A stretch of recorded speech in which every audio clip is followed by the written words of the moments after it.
How to download or install Clubhouse on Android. Hello guys, welcome back to Random Tech YouTube channel. So today in this video I'm going to show you how you can download or install Clubhouse application on your Android phone. So now this is available on Android, so you can download it for Android also.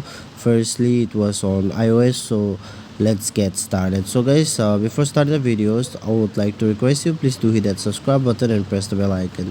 So what you need to do here to get the Clubhouse application, you just need to go to Play Store, and here you have to search for Clubhouse.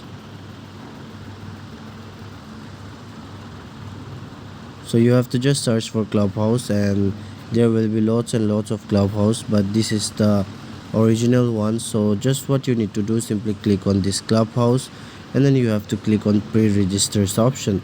So just click on pre-registers and installed when available. So it will be available soon, so no need to worry, it will available by this month.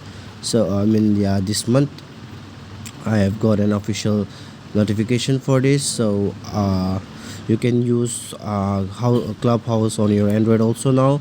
So it's a very interesting things that you can apply it, and you can use this Clubhouse on your Android. Thanks for watching, see you soon on the next video.